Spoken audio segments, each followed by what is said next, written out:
if they just any of you how long and so yeah, that we live on and how average just through time to apneas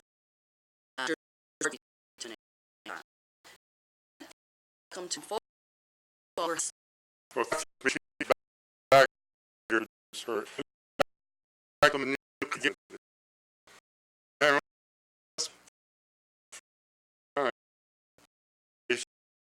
You will some to me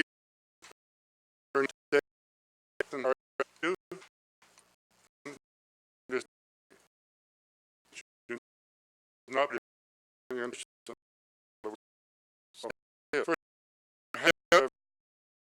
come ministers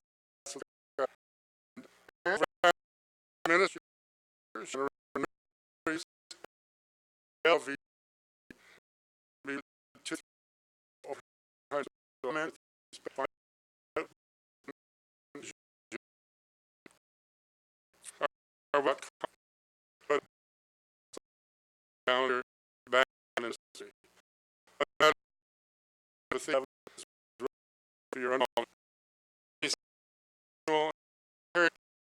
should be very years and support count partners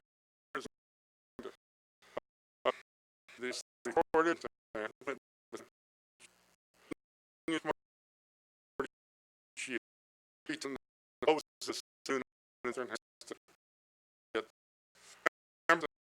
York.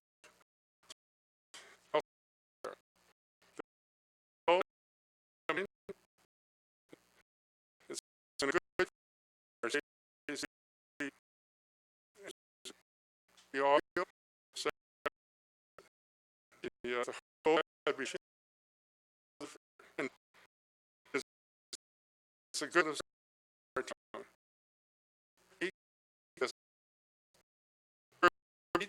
has now been completed. They were the original seats in the National Arts Center, which were donated to us.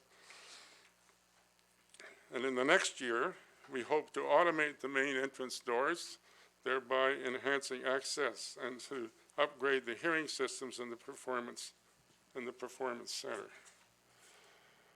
To quote a senior CP executive, an eyesore has been turned into a jewel. Now, a bit of a snapshot of the history from this paper we gave. CPR built the station in 1967.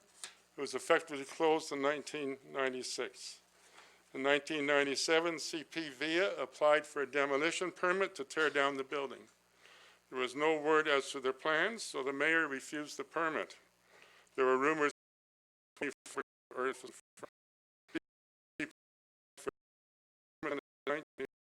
and with the same. That's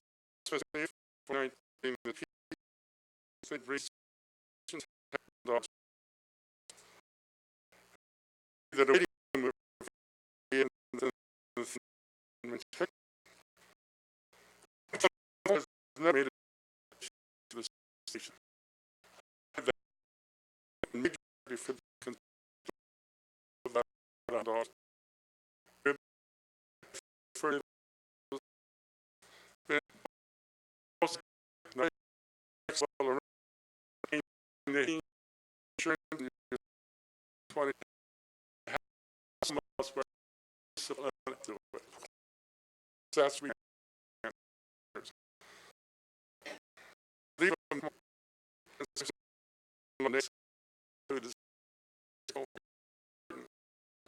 volunteers and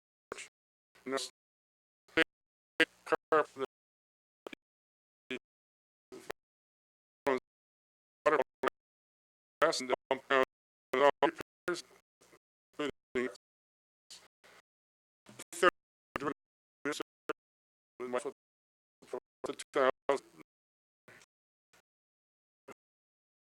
for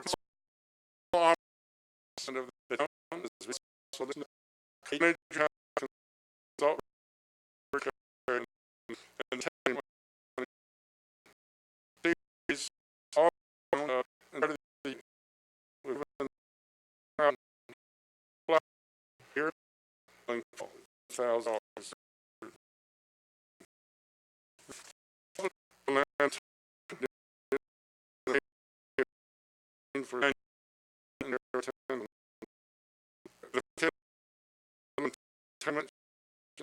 further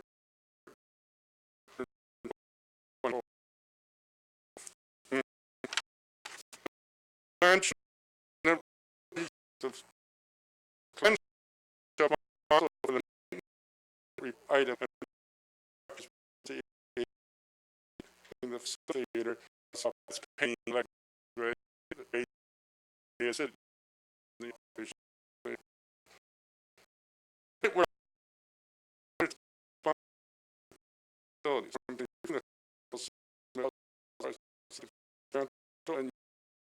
tenant we got a kind of and operation.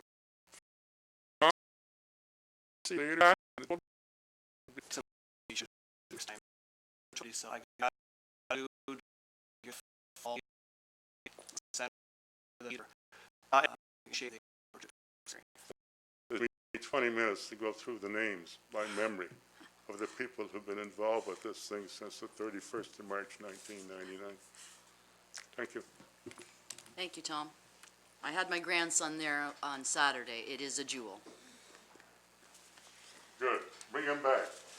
We'll be We're back. looking for young talent. We'll be back. Us old guys are. Thank you as well, Catherine, for coming. Oh, sorry, Jay.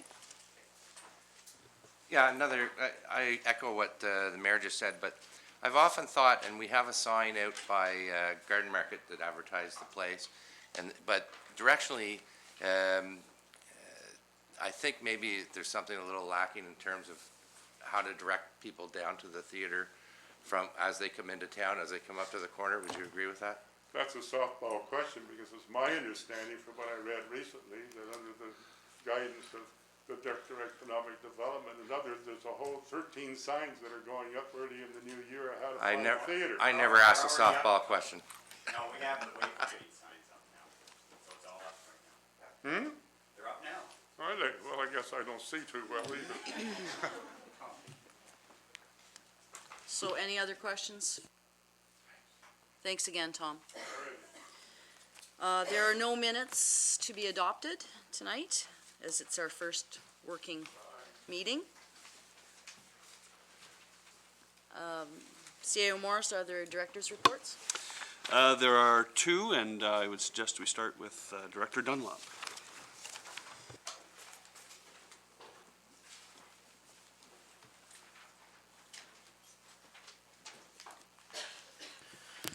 Thank you, Madam Chair. I'd like to start with three items this evening.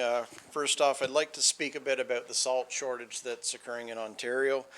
The town participates in a joint tender with 9 other municipalities, including the County of Lanark, to procure its salt. Right now, under our 2018 contract, we procured at approximately $78 a ton.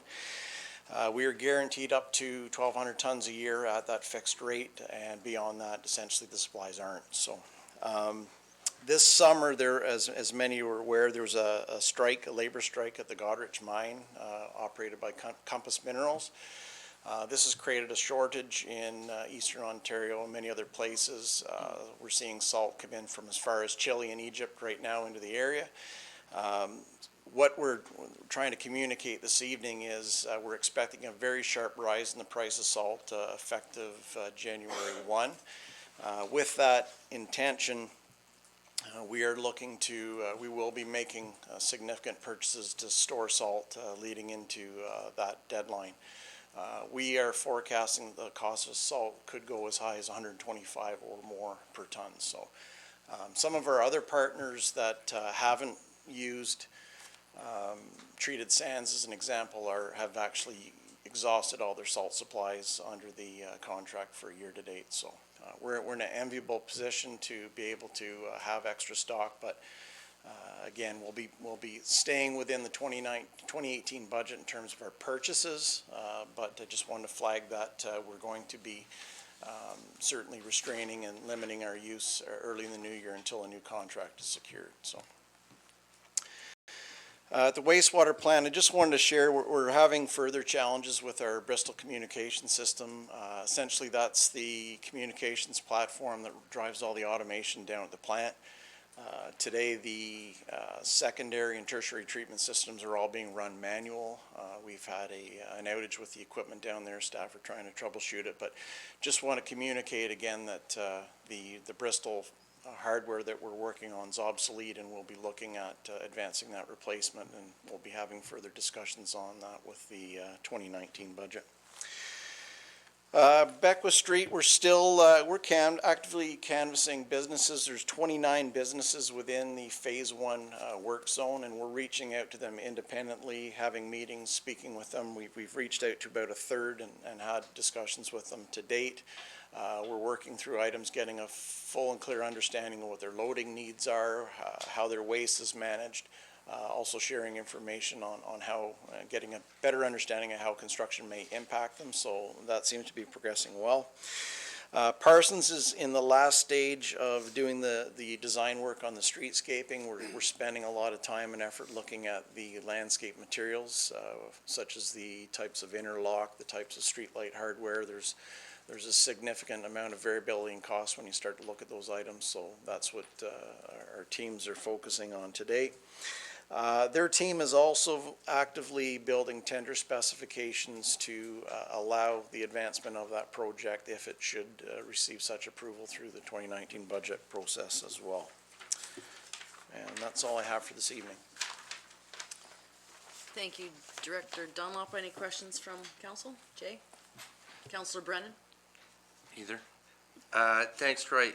On the salt issue, you mentioned you're going to buy some salt ahead, and would that be enough to cover for the year? And I'm just wondering what the additional cost would be. And also, when we were out there, of course, you have a salt sand combo, and it looked like you had lots of it there. So we've got enough of that. And well, heading into this winter, we knew with the strike that was going on this summer that we were going to face some pressures. So one of the things we did is we did stock a little extra treated sand to kind of cushion the blow for this coming winter. We don't expect to use in excess of, like, our contract amount right now is 1,200 tons per year.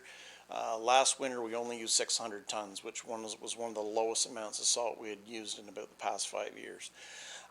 That being said, for us to not maximize our storage opportunities before January 1st, we could expose ourselves to significant price increases if we should run into a lot of freezing rain event type activities early in next year. So, you know, the bad is we feel it's best to overstock in salt in 2018. The good is if well managed, we may very well be buying part of our stocks for next winter at a preferable rate. So this is one of the challenges we've been torn with heading into the winter.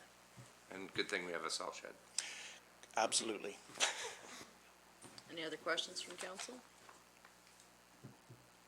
No, then thank you, Great. Director Dunlop. Thanks.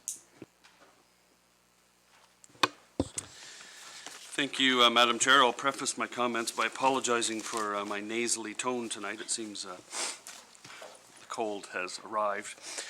Nonetheless, I just wanted to share, I know we have a large agenda, so I won't go too deep into this, but I do want to share some of the things I learned on Friday. I attended a Municipal Finance Officers Association of Ontario Municipal Financial Forum on Friday. And there were some really good nuggets of information in terms of how the future of financing municipal operations. So very topical as we go into the budget process. The keynote speaker was from the University of Toronto, and he talked about changes in the municipal-provincial fiscal relationship and how that's evolved over the years, and had some predictions on where that's heading, and if we're picking up on some of the signals from the provincial government now, I think that relationship is going to continue to evolve and probably put more emphasis on us finding revenue sources of our own and less reliance on the province. I talked a little bit about demographic change and how that's impacting finances, specifically the geography of growth. And Ontario is poised to increase in population by 4.3 million people over the next 20 years. 69% of that growth will be in the Greater Toronto-Hamilton area. That doesn't leave a lot for the rest of Ontario. So the prediction is that could create challenges in terms of workforce capacity, in terms of people that pay taxes and contribute to the local economy. So some really good stuff there. One of the interesting take-homes was that we've talked extensively about cost recovery for our water and wastewater services. In Ontario, 70% of municipalities have not achieved full cost recovery. So we're certainly not alone. Everyone's, I shouldn't say everyone, majority are aiming for full cost recovery, but the consensus is it's a long-term goal. It's not something we should try and achieve in 5 or 10 years. So I think that was reassuring of some of the discussions we've had. We had another presenter on P3s, public-private partnerships. So they talked about different projects that have gone on recently. The Canada Line, the rail connection between the Vancouver Airport and downtown, the Ottawa Light Rail, various arenas and stadiums in Moncton, London, Regina. It was just a really good overview of what can be done when the public sector partners with the private sector, and if it's done correctly. So we had some good insight there. The last one I want to mention is a study that the Region of Peel has partnered with the Mowat Centre at the University of Toronto. And they're studying the changing nature of employment and how it impacts communities.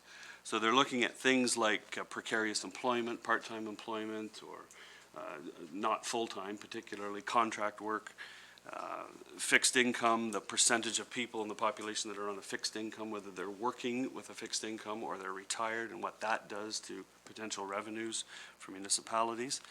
Automation of work is going to have a big impact. We see that happening, and it's been happening.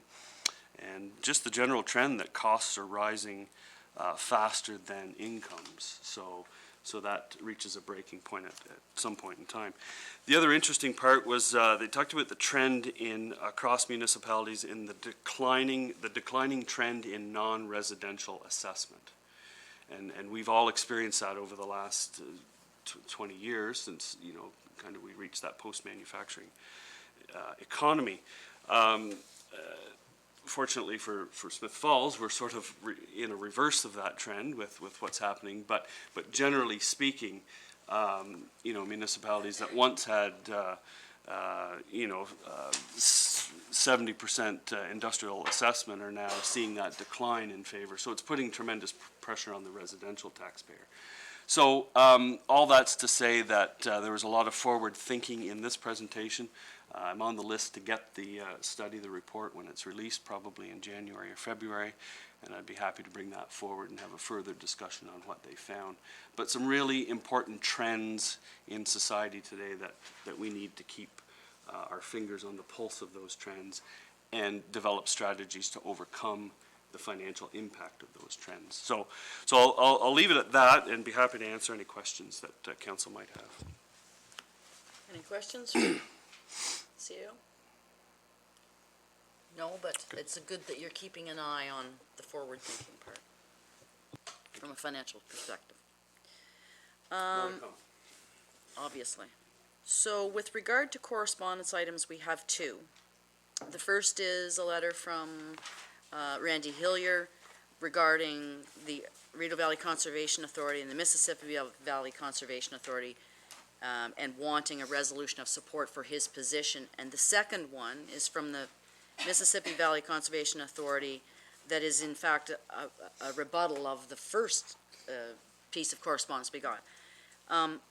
If council has no objections, I think that we would all be best served if we took this and gave it to staff to let us know what their experience has been with the MOUs and we'll look forward to some information back from you at a later time.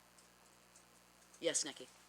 If I may add, in the staff report, I'd like to see a comparison of cost associated with the MOU versus consulting fees. Randy Hillier's letter referenced the fact that Beckwith Township uses professional consultants in lieu of the MOU. I think the reality is that doing a statutory review like this for development applications has a cost to it. That cost ultimately ends up borne either by the taxpayer or the developer. And if Beckwith is using professional consulting services, those costs are likely borne by the developer. But I'd like to see confirmation of that, and look beyond these two CAs. I'd like to see, maybe an example from outside of Randy Hillier's, what's the word I'm looking for? Riding. Thank you, riding, as a comparison as well. Okay, well, good suggestions. Any others before we hand that to staff? Okay. We are now going to have to move in camera, and we have two items that sorry, you were taking the motion? Okay, making the motion. We have two items that we'll be dealing with in camera, and we will do a rise and report when we return. I don't know how long we'll be. It's my first go at this. So if I could have a motion by Councillor Allen, seconded by Councillor Brennan, all in favor? We shall return.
Thank you for your patience. With regard to the in-camera issues, rise and report would be that on issue 7A, that that council was updated on a matter regarding client solicitor privilege. And on item B, council reviewed board committee applications, and, which will be discussed as a priority issue, and gave staff direction. So we are then moving on to priority issues.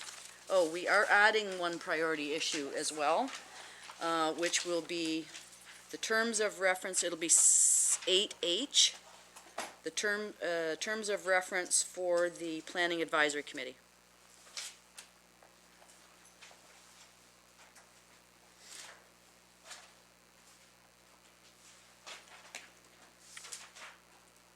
Okay, with regard to priority utilization study report, we could ask Carl Grenke and Paula Nichols are going to talk. Paula is from Parking Solutions to make a presentation to council. Thank you, Madam Chair. Good evening, everyone. I'm pleased to bring forward the first step of our review of the town's parking supply and management work that's begun and hopefully will be continuing, subject to council's direction, to address some of the issues that have arisen certainly over the last few years. And certainly one of the things that we've been hearing about a lot is a parking crunch, either in terms of commercial or residential space available. So back in the 2018 budget proposed a $25,000 reserve item for a parking study. And in order to best inform the next steps moving forward, the town has retained Paula Nichols from PN Parking Solutions to undertake a utilization study. So I will turn over the floor to Ms. Nichols to present her findings and look at some of the options moving forward. But at this point, the report is presented for information purposes. Thank you very much, Carl. Madam Chair, Your Worship and Council, thank you for allowing me the opportunity to present tonight the results of the parking utilization for the town study for the town of Smiths Falls. I've had over 16 years experience in parking and transportation management with the City of Kingston, and we've done many studies there similar to your study, so I feel quite confident that the results being presented tonight are true, and I'll proceed. So the purpose of the study was to review the utilization of both on-street and the parking lot facilities in the town of Smiths Falls, and that included occupancies, turnover, and duration of stay, and I'll get into that a little bit, what that means. And then the results can be used to support a comprehensive study focusing on parking management, future parking demand forecasts to update the zoning bylaw policies, as well as the cash in lieu of parking. So the on-street area included paid parking on Beckwith Street and 1 to 2 blocks either side, both north and south, east and west. And then the off-street included both the municipal lot at the corner of William and Market and the private lot on Main Street, which is available to the public. And that map depicts the study area.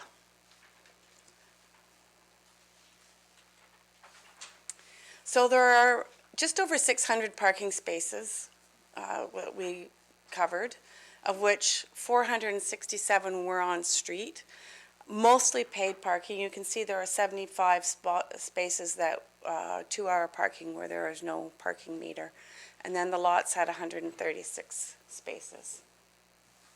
So the methodology, the data was collected in mid-August on a Thursday, which presented the weekday sample on a Saturday. And the purpose to do it on 2 days, including the Saturday, was to see if there were any differences in the demand or the turnover or the duration of stay between the weekday and the Saturday. And templates were created for a block-by-block basis, and then observations took place every 30 minutes. So every one of those 600 parking spaces was observed every 30 minutes. So for parking occupancy, that's the main crux of the study. We looked at sum totals as well as broken down for each lot and zone. And so I'm going to present just some of the summary information. The report contains more detailed information that staff can review in the future. So we looked at peak occupancy and what time of day was that, the number of cars parked and the percentage of overall occupancy, and then the average occupancy. So generally speaking, parking is available for daytime use. However, the availability varies, and I'm sure you're not surprised by that result. There is a higher occupancy on weekday versus on Saturdays. And overall, combined, the total parking, the 603 spaces, peak occupancy was observed at 2 p.m. with 274 cars, or 45%. You can see on Saturday we had 195 cars at 32%. So that shows it in a graph format, where the blue on the top is the total weekday, and you can see the peak at around 2 p.m., which is right around here, and then the Saturday at 11:30 a.m. at 32%. So then separating it, you can see again the 2 p.m. and 11:30 a.m. Time frames and the percentages. So the lots on weekdays are busier, mainly, well, you'll see in a minute, but mainly because of the commuter parkers parking all day. So here you see the combined information. The green line at the top represents the peak occupancy for the weekday in the lots. Then you have weekday on the street with the blue, and then orange is Saturday on street, and then Saturday lots is gray. So it's relatively flat. I mean, in the morning you can see that generally speaking the numbers are lower, and then they tend to drop off again at the end of the day. So the busiest parking happens on Beckwith Street between Church and Chambers. And so compared to the previous graph, you can see that the numbers are higher. So with the total weekday and total in blue and total Saturday in orange. So all the blocks were 64% at peak on the weekday. But you can see between Russell and William, Main and Chambers, and Church and Russell on the east or west sides, we reached of upwards of 100% occupancy. Russell and William, generally speaking, on the east side being the busiest because the average was higher at 67%. And the Saturday numbers are there as well. Again, that one block, Russell and William, at 93% at peak. So parking turnover, so that means the number of vehicles parked in each space per day. So it's kind of like going to a restaurant. How many times does the table turn over? This is a parking spot. How many times does it turn over? And then we looked at the total number of individual vehicles parked all day in that block, and then how long they stayed. So Beckwith Street, between Church and Chambers, again, both sides of the street, 98 spaces out of those 603. So in other words, you have 500 parking spaces beyond these busier blocks. The length of stay was 71% between 0 and 30 minutes on a Thursday. So that is clearly a very high turnover number, with 88% parking for less than 1 hour. On the weekends, it's a little bit more spread out, but again, the majority of the people are parking less than an hour. Oh, and you can see the total number of individual vehicles was 451 in those blocks on the weekday. So the Market Street lot, so that's the municipal lot, it's the complete reverse. You have the majority of people parking 4 or more hours on the weekday. On Saturday, the lot was not utilized much at all. You only had 3 vehicles there the whole day. And you can see only one person parked less than an hour during the week. And then the Main Street lot, it has a mix of commuters and hourly parkers, so that's why you see it a bit more even across the length of stay, with 92 individual vehicles there on the weekday. So in addition to those 3 utilization factors, we also collected data on Beckwith Street for the parking violations on a block-by-block basis. And this information can help with the parking management recommendations in the future. So it was, a parking violation was at an expired meter, so we didn't look at people parking at fire hydrants or too close to the corner and no parking zones or things like that, just the meter violations. At any block at one time, we looked at the average percent and then the peak percent. So it looks, when you see 100% of the vehicles parked in violation, you think, oh my goodness, but it was only 2 vehicles at that time. It was at 9 a.m. and there was nobody else parked there. The average percent ranged from 28 to 32% roughly. So there's, you know, on balance, people in Smiths Falls are complying and paying for their parking. So in summary, we looked at the occupancy and therefore what's the vacancy and the turnover, the duration of stay and the violations. Occupancies and turnover being the highest on Beckwith Street, and the side streets, the further from Beckwith Street, the lower the occupancy. So Beckwith Street being your main commercial street has what are the demand generators, generating the demand for the parking. The Market Street had the lowest turnover and the longest duration for the commuters. And the percentage of vehicles in violations were up to 100%. So the next steps for the town to consider parking management strategies to better optimize the parking supply. And this can be done through a variety of mechanisms, being pricing, length of stay regulations, and any measures to encourage compliance. Consider new payment types, particularly for Beckwith Street and the immediate adjacent side streets. Beckwith Street is a perfect opportunity with the reconstruction beginning next year. So new payment types that could be used with pay and display or pay by cell or pay by license plate. There are many opportunities for you.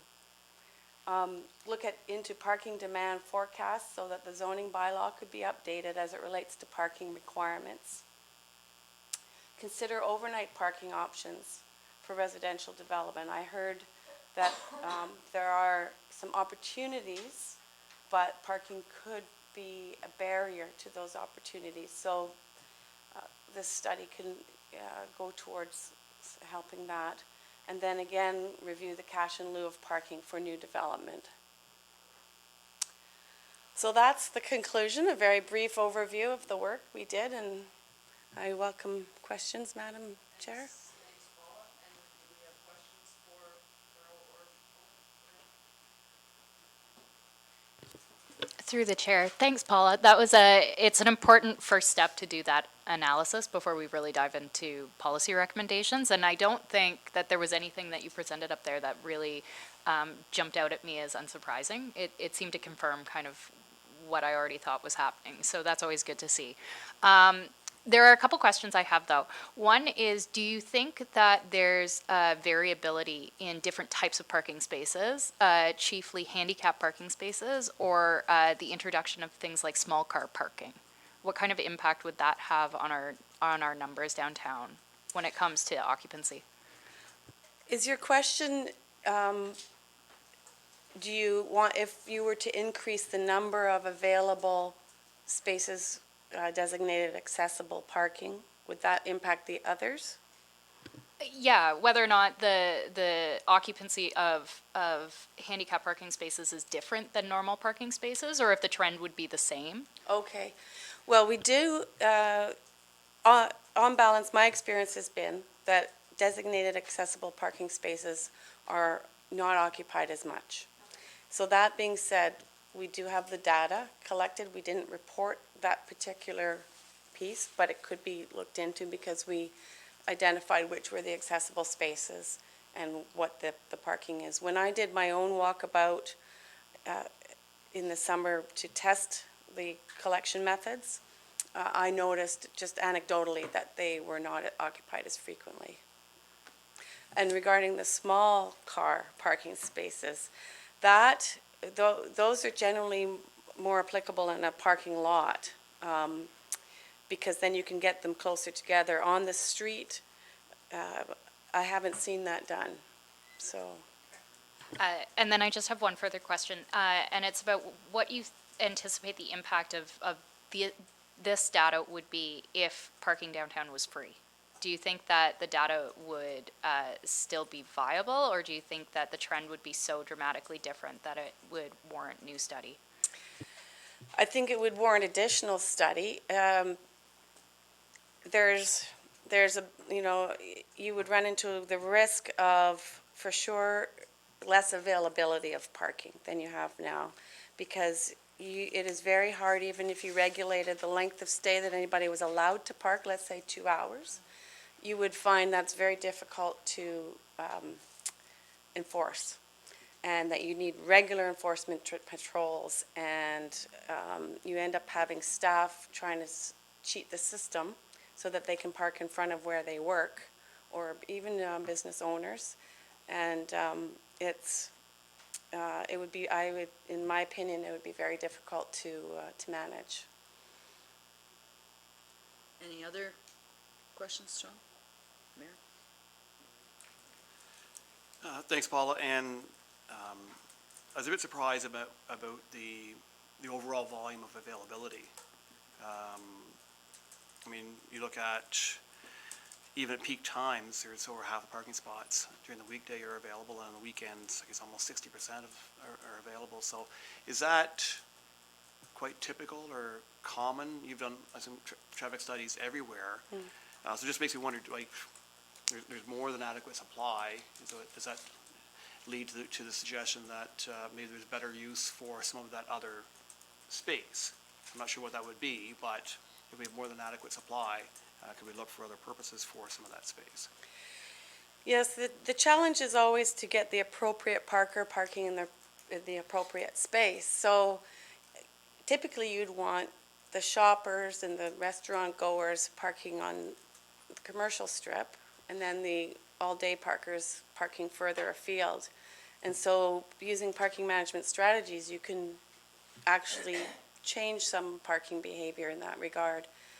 And it's very typical. It's very typical to see the commercial strip busy, and then because people don't like to walk 1 or 2 blocks, even though it's quite close, but it's just human nature. I'm thinking even of like patios. If you had to remove parking spaces to allow for restaurants to have a patio up front, really, this would tell us that there's enough supply. We're not going to, if we take away 4 spots, we're not going to impact the availability of parking anyway. Yeah, there's opportunity for sure. Thank you. Any other member of council? I thought the same thing, that on first blush, I know Beckwith Street is, it can rise to the level of 100%, but on whole, it appeared to me after I had read all the data that we have enough parking spots not only for now but for a bit into the future. We just have to figure out, as you say, strategies to push the commuters into a different place. That's what stuck out to me, is that we have parking. Yes. Any other questions for Paula or Carl? The next steps then, you're going to tell us what those are, Carl, eventually. Absolutely, yeah. So myself, CAO Morris, Director Dunlop will work on the next steps and establish the terms of reference for future studies. So certainly the Beckwith Street revitalization is an important component, and we're happy to have the baseline information before that happened. But we look forward to moving forward on this pretty quickly in the new year, and certainly with a zoning bylaw review upcoming as well, hopefully the recommendations from the future phases will be able to slide into there as well. Okay. Thanks very much. You're welcome. Good evening. Thank you.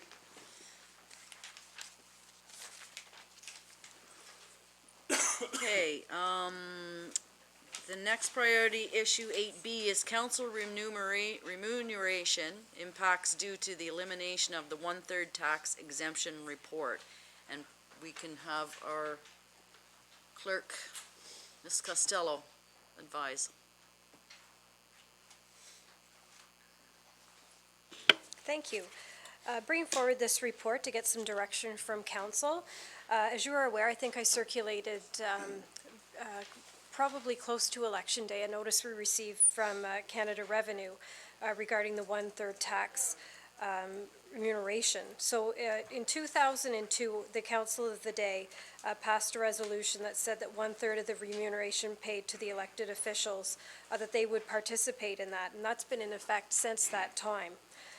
What the federal government has put forward is eliminating this tax exemption for elected officials beginning January 1st, 2019. So what I brought forward to you is both the CRA announcement that we received, as well as a Appendix B, which shows the implications to moving to the 1/3 tax exemption by either being fully taxed remuneration or remuneration at the same gross pay amount. So the two options before council is to receive the same gross pay, still fully taxable. The net pay would decrease due to the deductions, and that's outlined in the Appendix B. Or the same net pay, fully taxable. This would mean an increase to the remuneration to offset the tax deduction applied to the gross pay. And as a note, this would be included in the 2019 draft budget. I did give you a list of municipalities. It was a quick survey we did to advise council of the municipalities that are doing the increase in remuneration to offset the tax deduction. So bringing this forward for some direction for Human Resources. All right, who wants to go first? Councillor Brennan. I'll dive in. Yeah, I noticed that in the list of municipalities, I believe Perth as well could be on that list. Possibly. This was a quick survey we did. I think you're correct. Yeah. I mean, no one sitting here because of the money we make. And, you know, really it's not a raise. It's to offset what the federal government has decided is just, and which I disagree with. So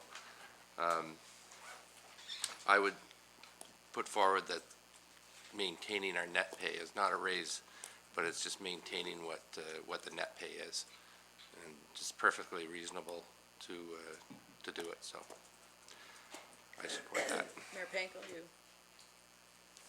Just a question to Director Costello. Do you know what tax rate Linda used?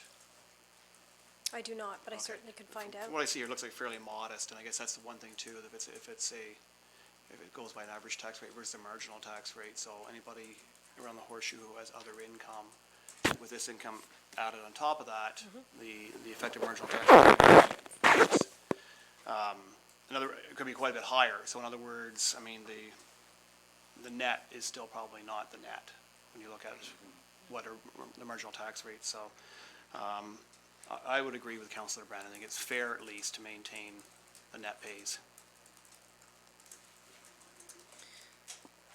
Councillor Dwyer? Thank you. Just a point of clarity, in the budget and financial implications section, the report states that there will be additional costs to the municipality equal to oh, sorry, hold on. Never mind, I script myself.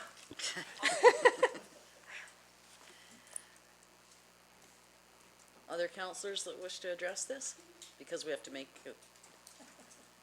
Councillor Owl? I agree with my colleagues.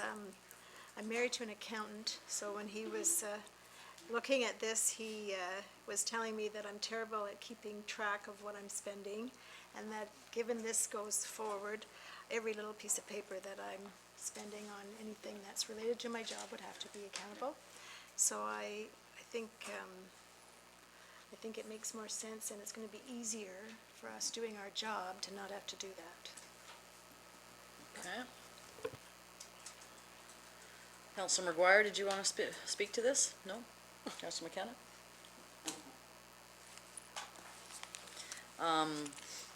Then I will add that Rideau Lakes is also one of the townships who voted to maintain the net pay, and I would also support that. Thank you. So that gives me the majority, so we'll bring forward any appropriate paperwork and I'll advise staff. Thank you. Thank you. 8C, Strategic Plan Report 2018-170. Thank you, Madam Chair. So we're bringing this forward because at the dawn of a new council term, it's the opportune time to start thinking strategically. And as council will know, we have a strategic plan that is coming to its end. So good time to relook and have a strategic discussion, and it's entirely up to council how far you want to go with that. But perhaps I'll just walk through the report first. It's somewhat lengthy, so I won't go through it all, but what we've tried to cover is a definition of strategic planning, why we should plan strategically, how do we create a plan. This process has worked in the past. And how do we get there? So we've outlined a series of steps to get to a final plan, and we think we can do that by late spring, certainly the second quarter of this year, if council agrees to move in this direction. Really, some of the decisions to make, and they don't have to be made tonight, but would be the level of public engagement that you want to undertake. So I can give you, by example, the last time around, we put together a stakeholder group and engaged that group. There were about 25 people in that group, and we asked for their opinion. We also went out to staff, we went out to the public, and it was a fairly thorough public engagement exercise. So food for thought in terms of how far we want to go. In the financial implications section, we've identified what the base rate would be for a facilitated session for council and senior staff. That will give you a framework with priorities. It's up to you whether you want to revisit the vision of the municipality. We have guiding principles that you should at least review and perhaps change if you think it's necessary. But really the meat of it are the strategic priorities and deciding on what those focal points will be for the next 4 years. So it's a combination of looking into the future, what we want the town to look like in 20 or 25 years, and then stepping back and say, what do we need to do in the next 4 years to advance those long-term goals? So in it, we're suggesting that a team strategy session team be put together to kind of provide input on the agenda for the day, the scope of the discussion that day. In anticipation of this, we've already identified the mayor and 2 members of council to sit on that group. So if committee and council approves this, we will get started right away, and we can have the council session in mid-January. So there's a lot of information there. Perhaps I'll pause and answer any questions you might have. Councillor Brennan. Yeah, just to be clear, the Queen's Executive Decision Center was the consultant that led us through the last exercise. And correct. They did an excellent job, so I support having them again. Okay. Councillor McKenna. So I am very supportive of the process you've outlined, or we will outline. We can add some details to it. In the last focus groups from the last strategic plan, or in that 25-person committee, were there any of our partner municipalities invited to participate in any of the focus groups? Did we reach out to any of the neighboring municipalities? Through the chair, we did not. Okay. Although there were community members representing business or associations that may have reside outside of Smith Falls, but the focus group were focused on Smith Falls. Okay, thank you. Councillor Dwyer? Thank you. Just a point of clarity.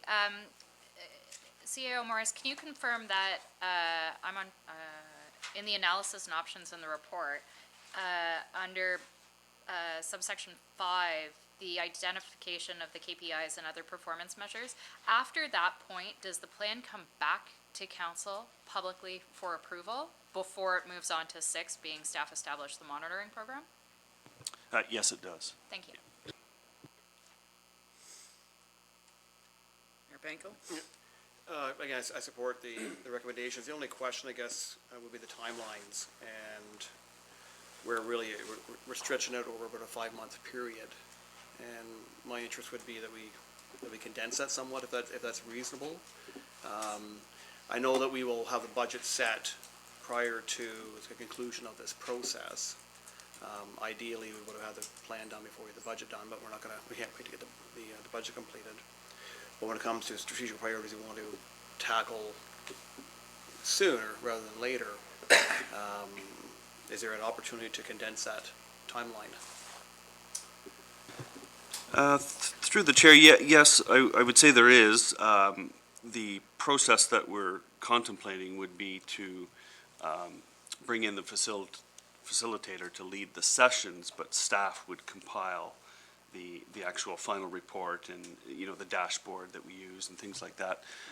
So we could certainly assign more staff resources to it. We hadn't planned on using any external consulting sources other than the facilitator. So we could speed it up incredibly if we brought someone in to kind of quarterback the whole thing. If that was the wish of council, we could identify what that would cost. But my suspicion is we could speed it up within the $12,000 budget that we're suggesting we need for this project. Yes, so it's a matter of resources and. Yeah. Okay. Yeah, because we have to bear in mind that the folks at this table are fully occupied as it is. We're just ambitious and ready to get going. So my answer is yes, we can speed it up. Any other questions for the CAO? I'm fully in favor of anything that allows us to plan the work and work the plan. Great. 8D, the cannabis report is also with you, CAO Morris. Thank you again. So this evening we have a report with background on the province's regulatory framework for private retail cannabis sales. So again, I won't dive too deep into the process, but it's all in the report. I think what's important is that on October 17th, the Cannabis Licensing Act 2018 was passed into law. And since that time, the province has released the regulations 468.18, and that really is where the details are in terms of how this is going to unfold, and most importantly, the influence that municipalities have on retailing. And to summarize, I would say we have less influence than we hoped we would have, particularly as it relates to citing a retail establishment. So I think if we start with first principles, there are 3 objectives of the legislation. I think that's what we have to bear in mind here. Protecting youth, public health and safety, and ending illegal sales of cannabis. So if we keep those 3 objectives in mind, I think it informs where we go from here. The Alcohol and Gaming Commission of Ontario will be regulating and enforcing, by the way, the retail establishments. That doesn't mean they'll be enforcing illegal establishments. That's still a local policing matter. The licensing regime will have 3 parts. They'll be approving operators of a store, they'll be approving the site location of the store, and they'll be licensing not only the manager but staff that work in the store. And I've attached some of the standards that they're going to use, not that the details are particularly important, but I just wanted to demonstrate that it's a fairly rigorous process to get a retail license, and potentially costly as well. What's important for municipalities is the province has excluded any opportunity for us to license them outside of the provincial regime. We did seek clarification on business licenses, so the regulation is very specific that municipalities cannot create a new licensing, new license for this type of retail. So we clarified that our existing business licenses would apply. And the importance of that is that could involve a building inspection and a fire inspection, which are critical. And as council may or may not know, we do not charge for business licenses, but it's an important step for us to know what's in that building and what they're doing, is it safe, and so on. So what's really important here is the opt-out opportunity. So municipalities have until January 22nd rather, to make a decision on opting out. Essentially, if a council does not make a decision, you are by default opting in, meaning you are open to retail establishments. So you only have to take action if you don't want retail establishments in your community. It is important to note that the regulations have permitted licensed producers to operate one retail sales storefront in the province if the host municipality does not opt out. Okay. The other thing of importance, the only restriction of any significance that the province has put on retailing locations is they must be 150 meters from the perimeter of a school. That's both elementary and secondary. So that's a little closer than we were hoping, but it is what it is. Other than that, there are no buffering. There's no buffering in terms of density of retail locations. We were advocating, through AMO, we were advocating for density limitations so we don't get concentrations of retail establishments. That didn't happen. But the regulations do provide an opportunity for municipalities to meet the three principles of protecting youth, public health and safety, and eliminating the illegal market. And it's staff's recommendation that we develop standards, our own standards, that council approves that we can use to apply or respond rather to the Alcohol and Gaming Commission when they get an application for a retail license. So they've only given the public and municipalities 15 days from the point they receive the application to respond to it. That's an exceptionally tight time frame. So we think it's in everyone's interest to have a policy that we can simply send to the Alcohol and Gaming Commission saying this is what we expect from retail. They don't have to take that advice, but I think it's important that we come up with a policy to convey what's important to this community. So, with that said, we have attached to the report a Appendix B, and in that is a very brief policy statement talking about appealing to the three pillars of the legislation. I should mention that the legislation does require that an applicant respect zoning. So if they can only be located in a zone that allows for retail. So in our case, it's zone C1, C2, and C3, as well as industrial uses where retail is accessory to that industrial use. The Tweed facility is an example of where that exists.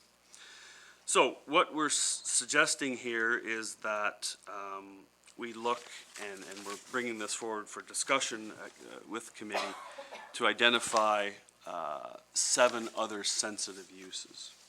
The committee may want to add or subtract to this list, but for discussion purposes, we brought forward 7 that we think would be important because they tend to be places where youth congregate. So the 7 are municipal libraries, registered daycare or childcare facilities, municipal playgrounds or parkland, municipal recreation facilities, social service agencies serving children and youth, addiction treatment facilities, and rehab or transition housing, commonly called halfway houses.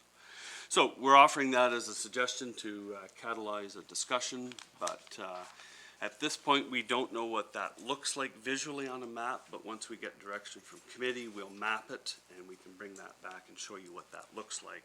So you'll know in a visual sense where you want, would allow retail cannabis and where you do not want retail cannabis stores.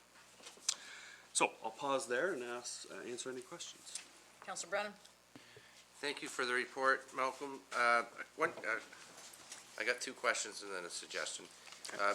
You mentioned a 15-day period for comment from AGCO. Is that, does that mirror the time for a liquor license? Do we know? I think a liquor's 21. I'm Yeah. looking at Karen. Interesting. I mean, we have no control over that, but that came Perhaps to mind. Director Costello could confirm that. It's 21? No, I will confirm. Oh, okay. The other question I had, when you mentioned that to opt in, we need do nothing. Correct. Would it be wise to do something, i.e. a resolution to opt in? You could do that. The Alcohol and Gaming Commission is open to accepting a resolution either way. Yeah. But you don't have to. I think that probably if council's decision, and I suspect it is to opt in, then we want to be on record, some on paper, that sort of thing. And finally, through the Madam Chair, in the report that our draft policy, it's sort of a bit of a toothless tiger, i.e. they don't have to necessarily concur, but I think it's smart to do, to be on record and do due diligence. One area that I was wondering about is, for an add-on would be hospitals and medical clinics as well. That would be something, I know that, for an example, at Cornelia Court, there's a social service agency in there as well as doctor's offices, there's the hospital, and other places too. So that would, and I would assume that someone that is thinking of putting a retail store into Smith Falls would review our policy and with any chance pay heed to what the town thinks is appropriate for within our boundaries. That's it. Mayor Panko? I agree with Councillor Brennan on the first point that if council agrees that we will allow cannabis retail in our community, we go ahead and just pass a resolution, just indicate that we're supportive of that. And I certainly have been and will be. Every indication we have thus far from Tweed is that they would still like to host a retail site at the production facility here. We know that the province has limited licensed producers to one retail site across Ontario, and every indication is that they still wish to have that here. I agree with the recommendations. I mean, in an ideal world, we would have had more say in siting and location and setbacks from various places, but I would like to make sure that staff are prepared to respond appropriately with these concerns and these suggestions when an application does come in. And I suspect as of mid-December, when the window opens, we will see applications rolling in for cannabis retail in our community. So other than that, I think there'll be some communities, I think, which will opt out, and I think they have their choices to make, but I think obviously it makes sense to have this permitted in our community. Councillor Dwyer, you were next. Thank you, Madam Chair. there's a couple points I have on this. First and foremost, I would like to echo the sentiment of Councillor Brennan and Mayor Pankow. I think I'd like to see us opt in. However, I would like to see us pass this draft policy as part of that. Councillor Brennan kind of stole my point about hospitals and health units because I think that's important. But in thinking about other areas that would be vulnerable to influence, the sites of our AA meetings in town came to mind, of which there are a couple. And I think that it would be wise for us to include them. I don't know if they rotate. That might be something worth looking at. But I believe most of them are actually located in churches. Trinity United is the one that I know is a fairly regular host. The other thing I wanted to question is it's my understanding that retail uses are also permitted in shopping center zones, which would include the mall, which is immediately adjacent to the high school. And part of that mall is certainly going to be outside of the 150-meter buffer. And I'm wondering, because that buffer is something that is set by the province, not our own policy, if we have an opportunity to extend that buffer through this local policy to include a greater setback around the high school, to make sure it encompasses the entire mall. Please answer. So we'll answer the last one first. Yeah. They were fairly clear. No, that's, the 150 is not negotiable. Okay. Yeah. In terms of the AA meeting locations, we can certainly look at that. My only advice is, in talking to the provincial officials, we're going to dilute the credibility of our policy if it's seen as frustrating the process of citing a retail location. So my advice would be, let's start, with a reasonable list, and then if we find it doesn't work, we can always add to it later. But some communities might choose to put so many restrictions on. They opt in to get the money, but put so many restrictions on that nobody can practically locate a store, and that would be frowned upon by the province. So I'm just throwing that out there to try and keep the list manageable. But the beauty of the list, of course, is expediency. If we only have 15 days, we can just shoot this off to them and say that's our position for every application we get. Councillor McKenna. So I'm supportive of the policy and for opting in, as been mentioned. And the issue that we've often come up with in trying to help people who might be struggling with any kind of a issue, the majority of people are going to use cannabis safely in adults, and it's going to be very well regulated, it looks like. Near a health facility is probably a better option than trying to hide these things off.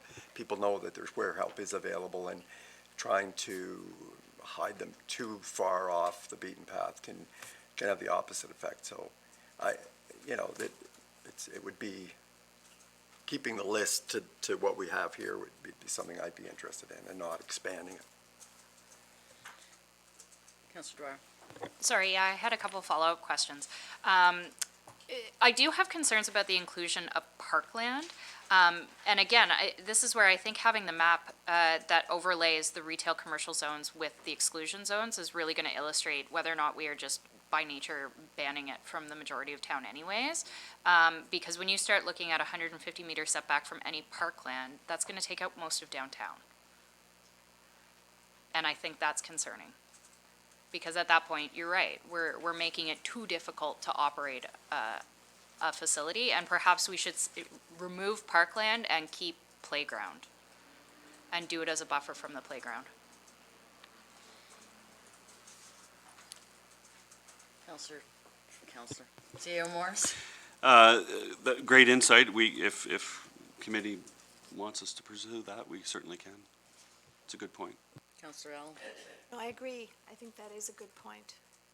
We have a lot of park area in our town, and playgrounds, I think, are the bigger issue. Yeah. And I agree with staff recommendation as well. Councillor Dwyer. I agree with Councillor McKenna's comments on the health centers. I think especially when there's so many users that are using cannabis for medicinal reasons, is this just for recreational sales, or would somebody that's got a medicinal license be going into these retail stores as well? Great question. I believe it's only for recreational users because you need a prescription for medical use. And they'll still go through a pharmacy or? Directly from the producer. Okay. And does the town have the right to define and enforce property standards on a cannabis retail outlet that, say, is more tailored to the nature of the operation? Or would that be considered onerous under the? Through the chair, another great question. I didn't see anything in the regulation that prohibits us from applying our property standards policies, so that, I would suspect that they would be open to our standards for property standards. Okay, thank you.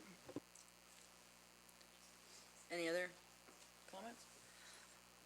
I too am supportive of the resolution to opt in, and the suggested changes, to the list of the setbacks. Any other comments or questions? Oh, So, so to summarize then, we'll remove parkland. We need direction on the hospitals and medical centers. Do you want them in or out?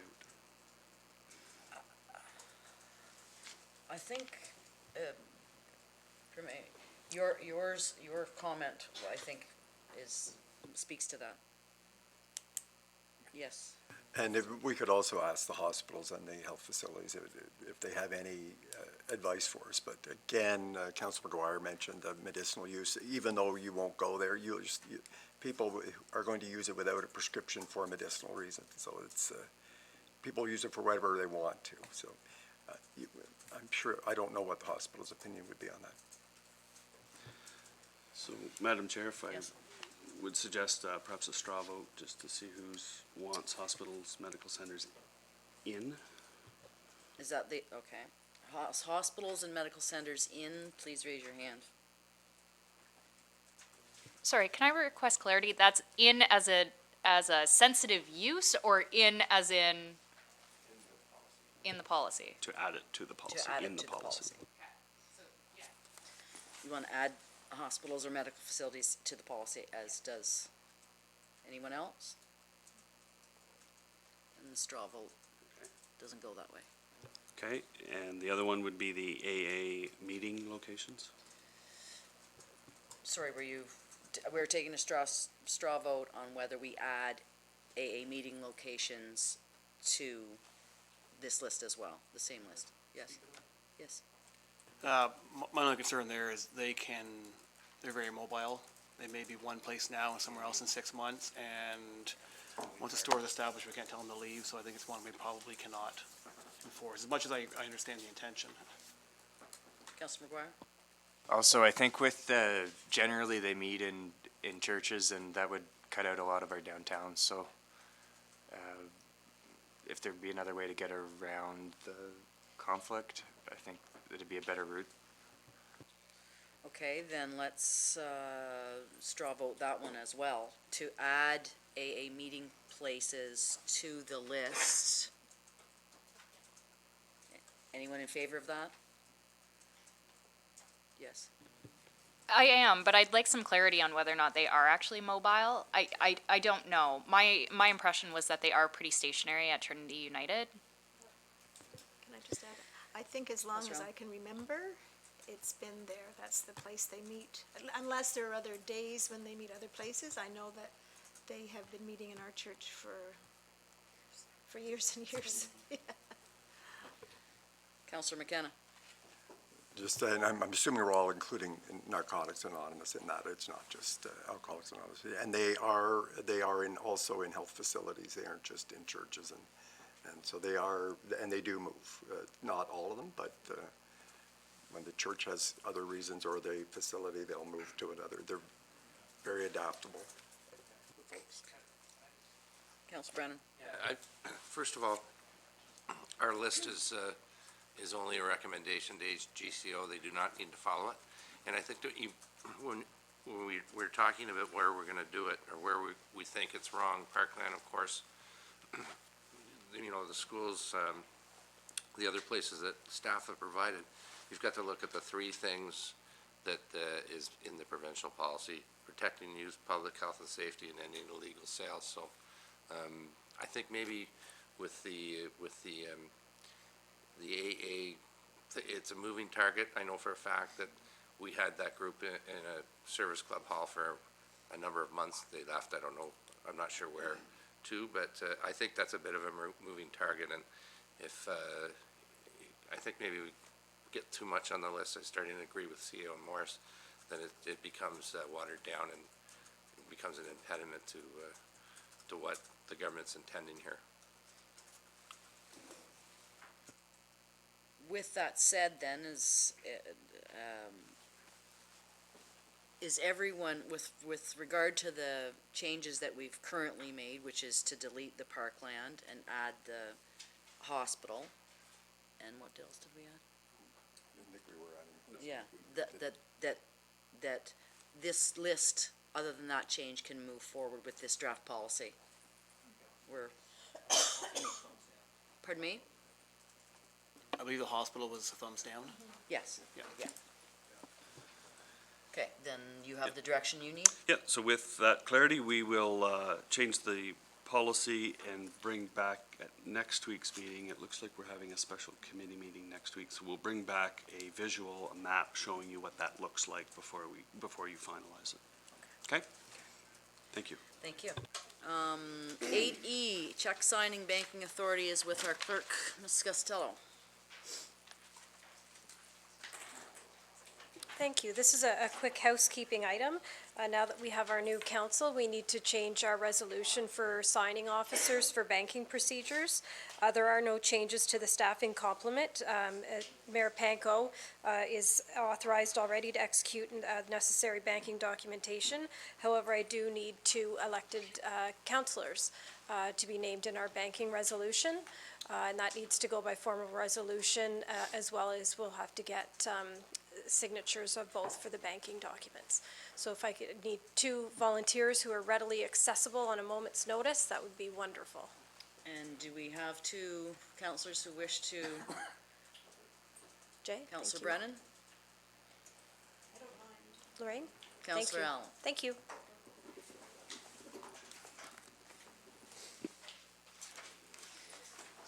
Uh, 8F is with our Economic Development Manager, Jennifer Miller. Thank you for your patience in waiting till we got to you. That's all right, thank you. Please go ahead. Another quick housekeeping item. Valley Heartland Community Futures Development Corporation has requested that municipal economic development committees list Valley Heartland as ex officio in order that they can participate in each community's committee without partiality. So the terms of reference for the Town of Smiths Falls ECDEV committee already lists them as a member, and the report in front of you today recommends changing the status of their membership to ex officio as per their request. Any questions and or objections to that? Seeing none, I believe you have your direction now. And 8G is committee board appointments, and our deputy clerk, Mrs. Bennett's gonna take that on. Good evening. So tonight I'm here to discuss committee and board appointments. These committee and boards are appointed with the term of council, and that's why we're bringing them forward tonight. So we'll start with part 1 of committee and boards, and that's to request your support to appoint the public appointees to some of our committees. So I'm just going to quickly name them, and if council supports them, we'll bring forward a resolution tonight. So the Airport Commission, we're requesting that council support adding Danny Whitmore and Pierre Lemoyne as public members.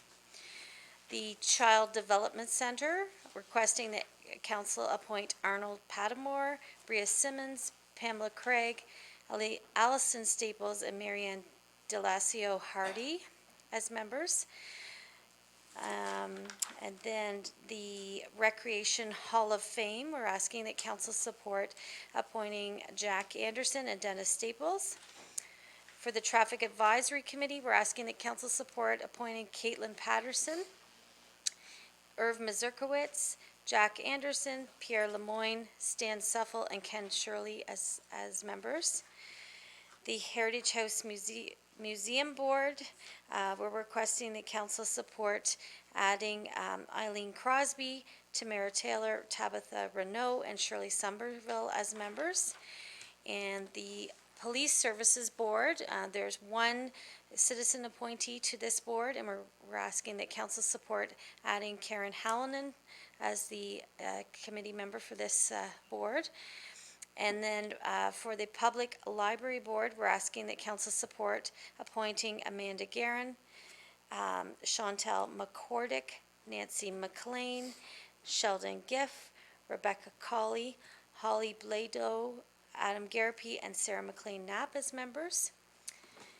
And then for the Municipal Heritage Committee, we're requesting support to add Becky Allen, Jenny Davis, Anthony Humphrey, and Dorothy Hudson as members. Community Improvement Evaluation Committee, we're asking that council appoint Irv Mazurkowitz as the citizen appointee. Economic Development, we're asking that council support adding Chris Samir, Rob Garvin, Sherry Crummy, Stacy Lloyd, Eileen Crosby, Tracy Gallipo-Nolan, Ken Manuel, and Josie Whitmer as citizen appointments. And lastly, for the Drug Strategy Committee, we're asking that council support adding Ron Stronsky, Linda Stronsky, and Caitlin Patterson as citizen members. You will note that some boards and committees aren't being appointed at this time. We're seeking more membership for them, and we'll be advertising for that. So if council supported, we'll bring forward a citizen appointment resolution to tonight's meeting. Okay, so part two of the appointments is the council appointments. And you'll note I passed out a listing to all of you earlier today with your preferences. So if we just can go down the list and perhaps where there's more interest than needed, council can have a nice chat about that, and you can decide who would like to step out and who would like to continue with that board or committee. So we'll start with the Airport Commission, and actually there's two appointees for that one. And we have Wendy Elford and Jay Brennan. So if that's supported, we'll appoint them tonight. Okay. And then Police Services Board, we have Wendy Elford Councillor Elford, Councillor Allen, Councillor McGuire, and Mayor Panko interested. So if you'd like to discuss that and decide who wants to be appointed to that. Sorry, it's McKenna. two members, I apologize. Councillor McKenna. I was just wondering if we would just go through the ones that we all agree on and then come back to those and get them out of the way. That's just a thought because there's quite a few where there's only, it's actually the right number of people applying. Sure. And then we could come back to some of those. Okay, we could do that. That might be more contentious. Yeah. So if you're supportive of that, we'll just skip over Police Services and we'll skip over the Library Board. Planning Advisory, minimum of 2, maximum of 3, and we have Councillor Alford and Councillor Brennan. So if everyone's supportive of that, we'll appoint those two. And then Downtown Business Association, Councillor Alford has requested to be on that, so everyone's supportive of that. The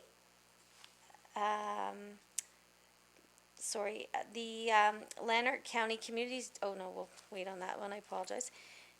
And I'm just skipping down here. We have a few that we'll have to sort out too that are blank that council will have to look at.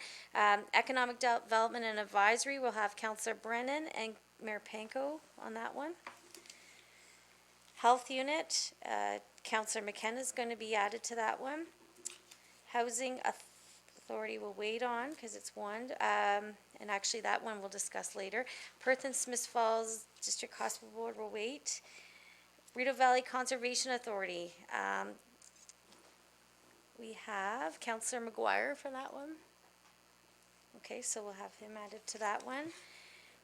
And we'll skip over Mississippi. Child Development Center, we need 2, and there's 3.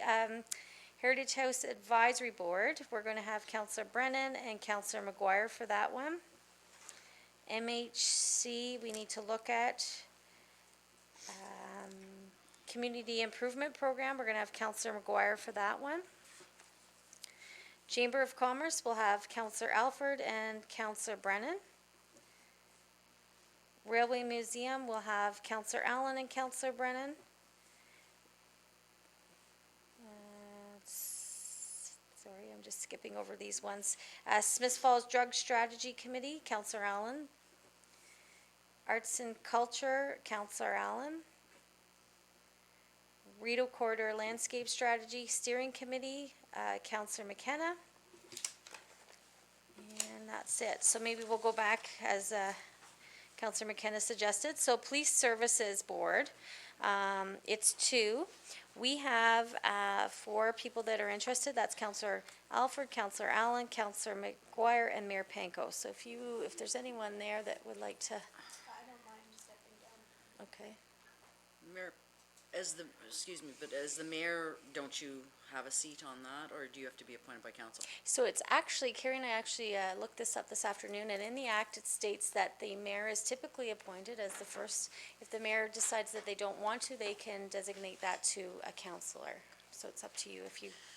So, Mayor Panko? Yeah, no, I'd like to stay, I served the last 4 years at the PSB, I'd like to stay on the PSB.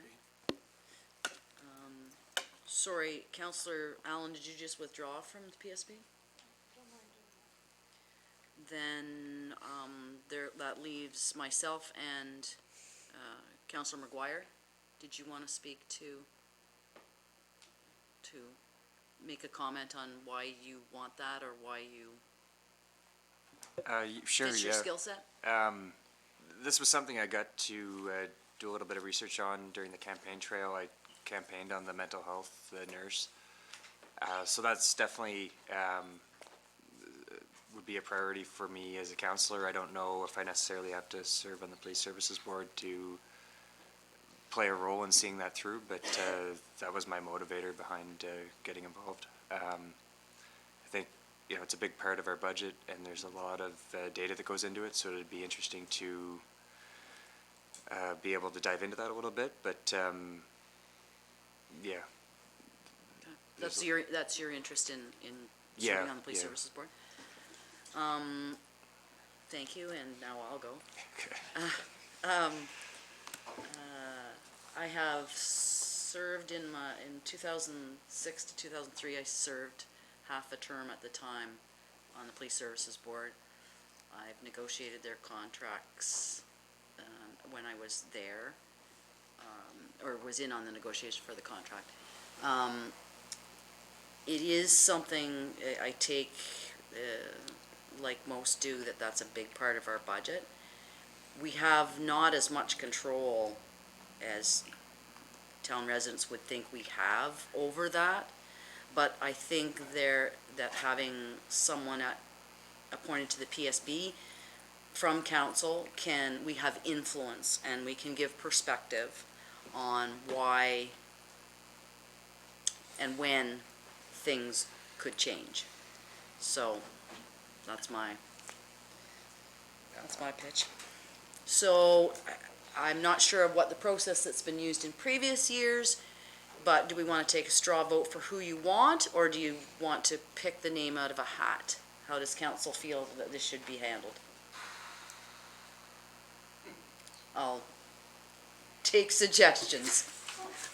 Yes, Mayor Panko. Well, I think rather than leaving it random, to be fair, Yep. and picking it from a hat, I think it should be a council decision based on, I guess, the factors of what we believe is suitability and a good fit, Okay. to be fair. So in saying that, then. No, I know. If we That's take what we're here for. If we take a straw vote as to who feels is a better fit for PSB, be it Councillor McGuire or Councillor Alford, is that how you want to do that? Okay, so we're gonna take, I know, So we have to make a speech now? it's weird. No, I just can do that. take a straw vote. So those straw voting for Councillor McGuire to go on the PSB, raise your hands. 3. Then I think the straw vote Aye. would indicate, pardon? No. Yeah. because neither, I did, I was Yeah, including we Chris and should- I in yeah. the, We should be able to in the vote for vote. yourself. Doesn't that mean Sean breaks it? Not in the time. Well, Chris and I aren't voting. Pardon me? 3-3. Just do the straw vote for me, okay. Just as, on advice of the CAO, we're now gonna straw vote on whether the PSB rep should be Counselor Alford. 1-2. Straw vote would see Counselor McGuire on the PSB. Okay, thank you. Public Library Board, there is only one appointee from council, and we have Councillor Allen's name submitted, Councillor Dwyer, and Councillor McGuire. So I look to you for direction. I remove myself from that one after. Okay. So I don't know, Councillor, or Chairperson Alfred, if we want to do a straw vote for this one as well, or? For the library board? Yes. Sorry, did you have a comment, Nikki? Just a piece of clarity. Nadine, can you confirm if the library board and the CDC are on the same night? Because Lorraine and I have volunteered for both of those, so maybe it makes sense for one to take one and one to take the other. They are on the vote, and it's really, it's tough. Yeah. Because I was on both, and you have to get from one to the other, like, within, in order to, usually you arrive late one place. So I don't know the answer to that question, Counselor Dwyer? So Councillor Allen is correct. Okay. The library board, is the second Tuesday of the month at 6 PM at the library.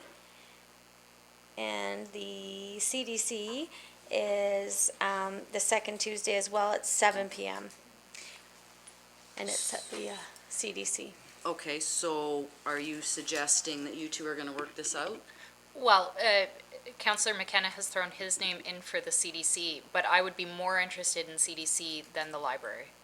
And I would, when we got to that, I was gonna withdraw my name from that. Perfect, so I'll withdraw from library. And we're all friends. Okay, I hope you're keeping track of this, I- Deputy Yeah, Clerk. so Councillor Allen and Councillor McKenna will be appointed to the public library board. No. Or sorry, There's only one in the library. or sorry. Yeah. Councillor Allen, sorry.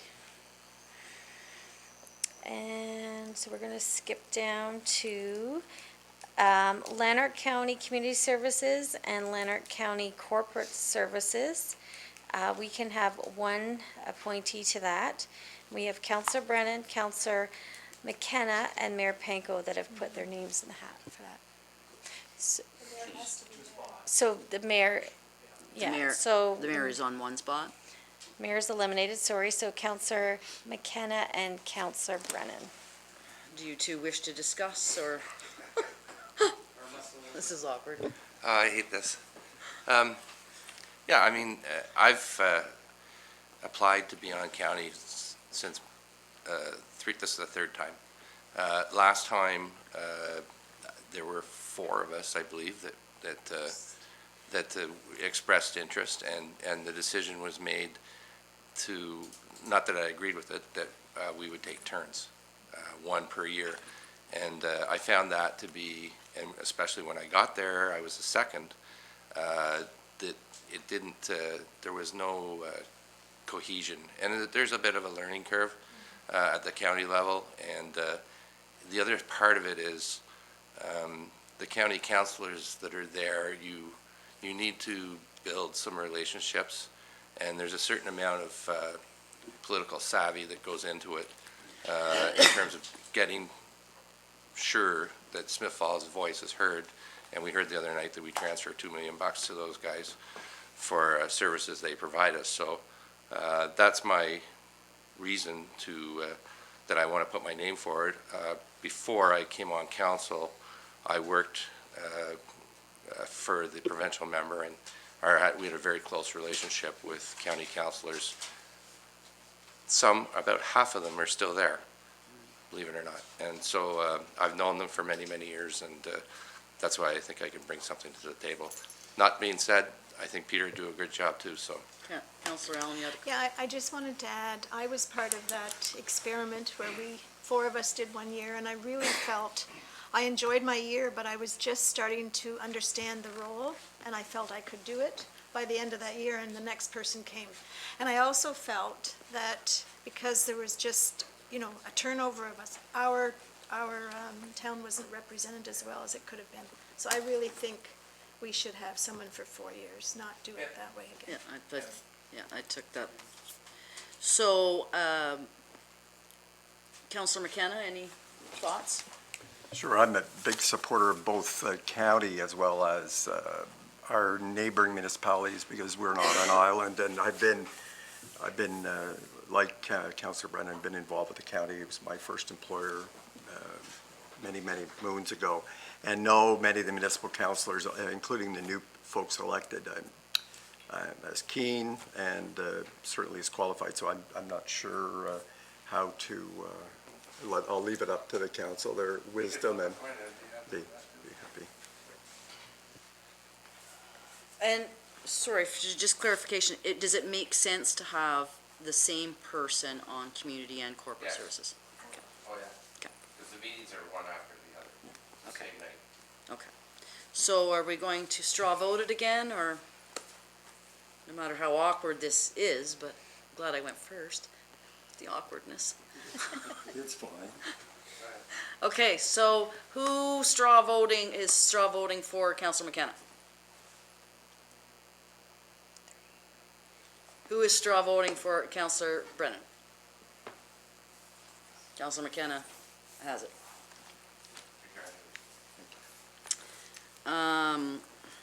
Could you please continue, Deputy? The Yes. awkwardness is. So we're going to skip over municipal cultural planning and community safety because I did not hear back from staff on them. I don't believe that they're still as active. We haven't really had any updates on them in the past, so we'll skip over them. Economic Development Advisory Committee, we're done.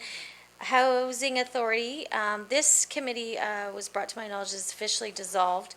We haven't received official correspondence, but we'll leave that one for now. Can I ask Sure. Madam Chair, may I ask a question? Yes, you may. In regards to that? How can you dissolve a housing authority that represents your town? So now who's representing us? Our housing? I think the mayor might be able to answer that question for you. Yeah, county council made the decision to take on the responsibility of managing the housing authority, so basically took it into the county structure. Should we not have had some kind of input into Well, that decision? we did, but it wasn't We enough did? to, well, we were at committee level, at county, the committee level. We had I disagree with we had it. an opportunity, well, we did too, but it was the outcome. So it will be your members of county council who will continue to represent the community for the housing authority. Does just for clarification, does our participation on corporate services or community services give us some voice with regard to housing? Well, we have a voice, but we have no ultimate say. No, It's yeah. ultimately a decision of county where we don't have a vote, but we have some influence. Thank you. And do you want to Okay. continue? Where are So we? the Hospital Board, one appointee, and we've received interest from Councillor Allen, Councillor Dwyer, Councillor McKenna, and Mayor Panko. Yes. I'd be willing to withdraw my name from that interest. Okay, that leaves us with, I can withdraw. so the hospital board is going to Councillor Dwyer. Or Mayor Panko. Pardon me? Yes, you might. I think it's traditional, it's been the mayor of Smiths Falls and Perth who have been the designates. But it's been suggested that I also have an alternate, because there's been, usually the meetings conflict with the Chamber of Commerce meetings, so in times I certainly can't be to both. So if Nikki's willing, certainly it'd be great to have you as an alternate. So that's the plan then. It is the mayor with Councillor Dwyer as the alternate. Okay.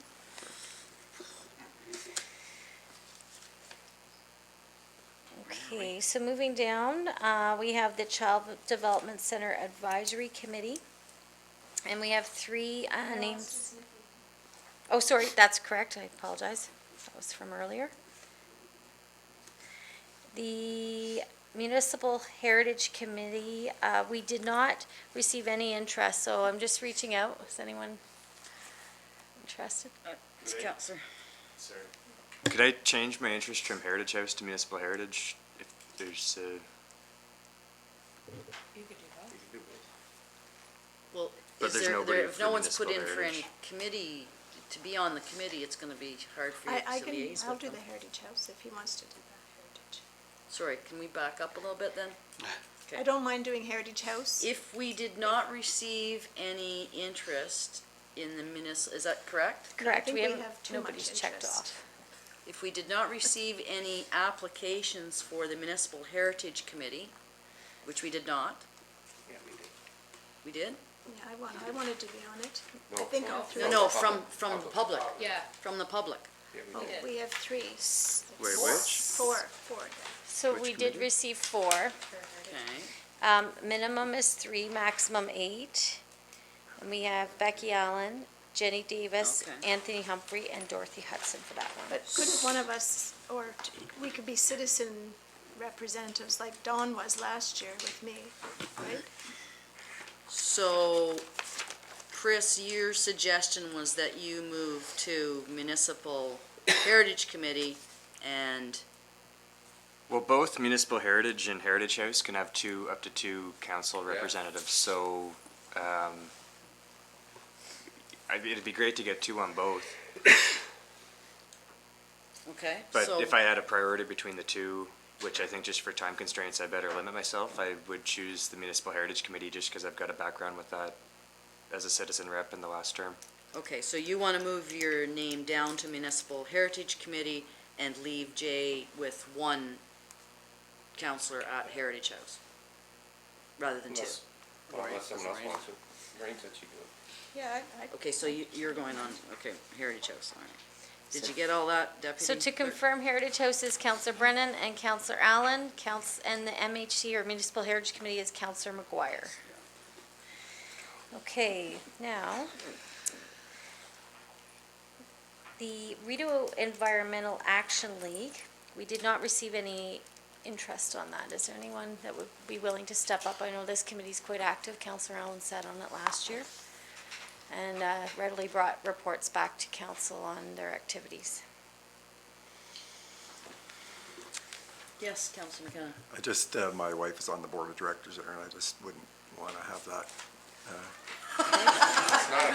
potential. It's not a conflict, but it's my code of conduct. It's better that we're not on the same committees.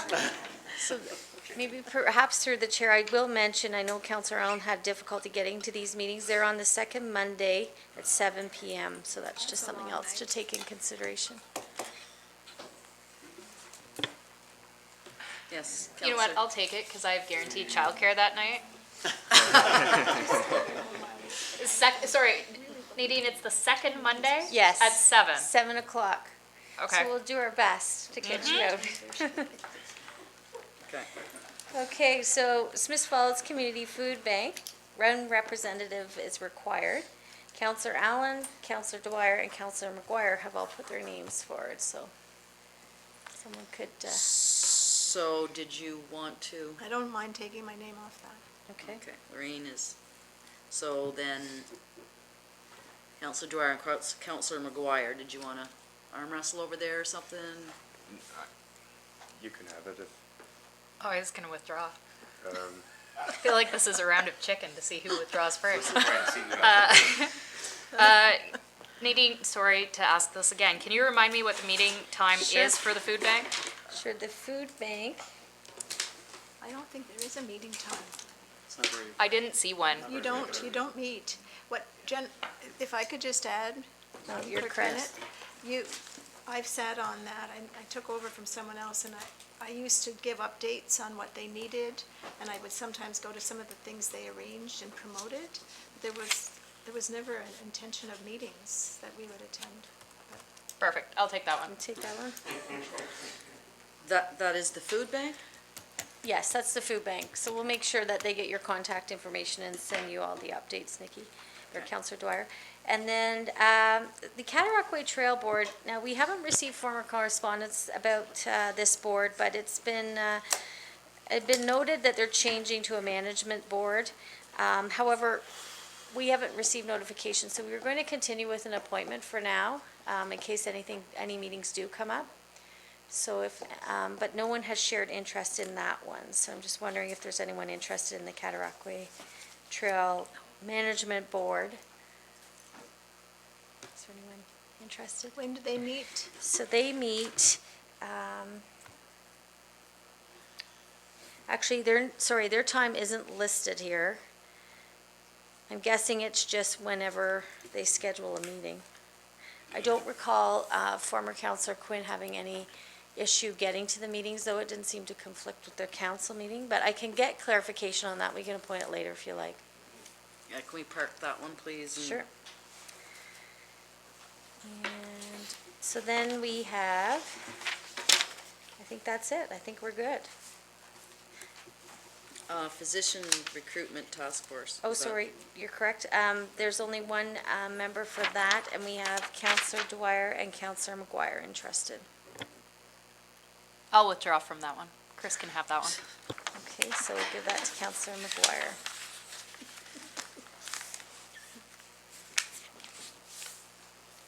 Okay, and you will circulate to council what we've all committed to? Or what Yes. still requires something? So perhaps after committee, when it's adjourned, if we could just give me a couple minutes. I've started the resolution, but we are going to appoint the council representatives tonight. Yes. So we'll get, I've kept a list, and I know Director Costello's kept a list. We'll just confirm everything's accurate, and we'll bring that forward tonight. And then I will send you all the information and details, as well as I will send all your information to the contacts of all these various boards and committees. Thank you. I know that was a very painful process, and we'll work on changing it for next term. Thank you, Deputy Clerk Bennett. That was as awkward as I hope this ever gets. I doubt it, though. Okay, so we have an item H that was then added to the agenda for terms of reference for the Planning Advisory Committee. And Carrie, are you going to speak to that, please?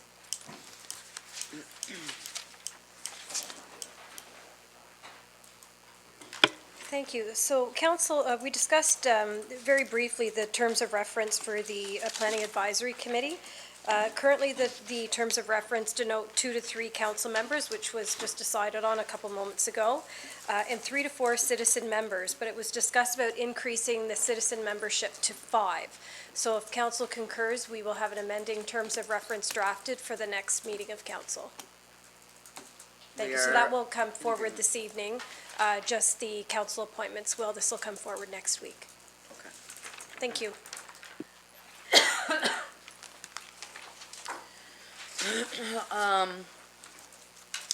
There being no standing items, I can entertain a motion to adjourn from Councillor Brennan, seconded by Councillor Dwyer. All in favor? Gymnastics. Rolled out. 8 hours.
Good evening, welcome to the special meeting of Smiths Falls Town Council for Monday, December 10th. We will have a special next week, a special committee of the whole meeting next week at 4:30.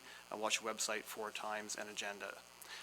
We have a few amendments to the agenda this evening. We have one bylaw, which will be the Economic Development Advisory Committee terms of reference. That's with Councillor McKenna, and we also have 3 motions which we'll get to shortly. So I'll ask for disclosure of monetary interest. There is none. We have no adoption of minutes or reports due to the nature of the meeting. And we have one bylaw, which is with Councillor McKenna, please. I have a bylaw for the Corporation of Town of Smiths Falls dated December 10th, 2018, moved by myself and seconded by Councillor Allen.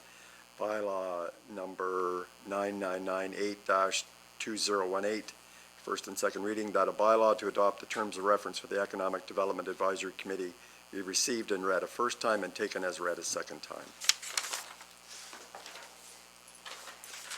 It's moved by Councillor McKenna, second by Councillor Allen, bylaw 9998-2018, that a bylaw to adopt the terms of reference for the Economic Development Advisory Committee be received, read a first time, and taken as read a second time. All in favor?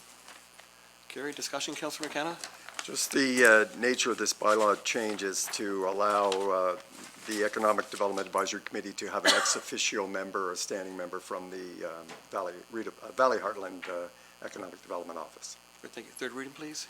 Okay. The corporation dated December the 10th, 2018, moved by myself, seconded by Councillor Allen. Bylaw number 9998-2018. The third reading, that a bylaw to adopt the terms of reference for the Economic Development Advisory Committee be now read a third time and finally passed, signed, sealed, and numbered 9998-2018. Thank you. Moved by Councillor McKenna, second by Councillor Allen, bylaw 9998-2018, the bylaw to adopt the terms of reference for the Economic Development Advisory Committee be now read a third time and finally passed, signed, sealed, and numbered 9998-2018. All in favor? Carried. That's it for our bylaws. We have 3 motions. First is with Councillor Dwyer, please. Thank you, Your Worship. Moved by myself, seconded by Councillor McGuire, being motion 2018-12, that the following council members be appointed to represent the town of Smiths Falls on the committee listed for 2018 to 2022 term of council or until a new appointment is made via resolution. Councillor Wendy Alfred. Committees include the Airport Commission, Planning Advisory Committee, Downtown Business Association, and Chamber of Commerce.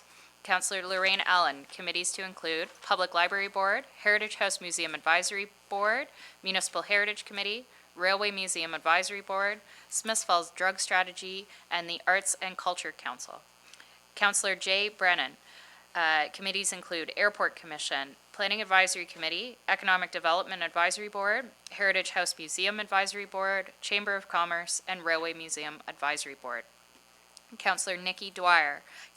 Committees include being the alternate to the Perth and Smiths Falls Hospital Board, the Child Development Center, Rideau Environmental Action League, and the Smiths Falls Community Food Bank. Councillor Chris McGuire. Committees to include Police Service Board, Rideau Valley Conservation Authority, Municipal Heritage Committee, and Physician Recruitment Task Force. Councillor Peter McKenna. Committees to include Lanark County Community Services, Lanark County Corporate Services, the Health Unit, Community Improvement Program Committee, Rideau Corridor Landscape Strategy Steering Committee. And finally, Mayor Pankow. Boards to include Police Service Board, Economic Development Advisory Board, and Perth and Smiths Falls District Hospital.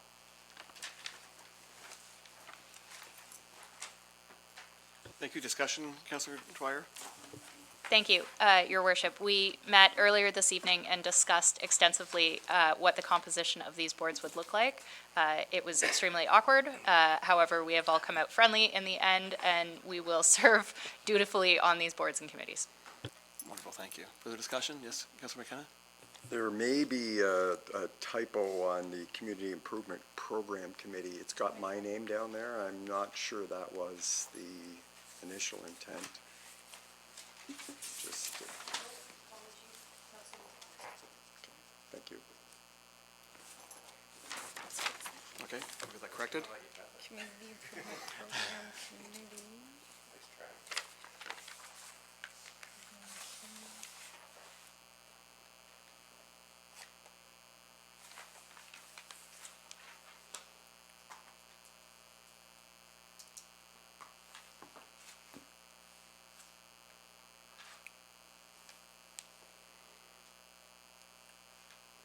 It's dead air in Kojiko. Anybody want to sing some Christmas carols? Our Oh, apologies. just in time, thank you.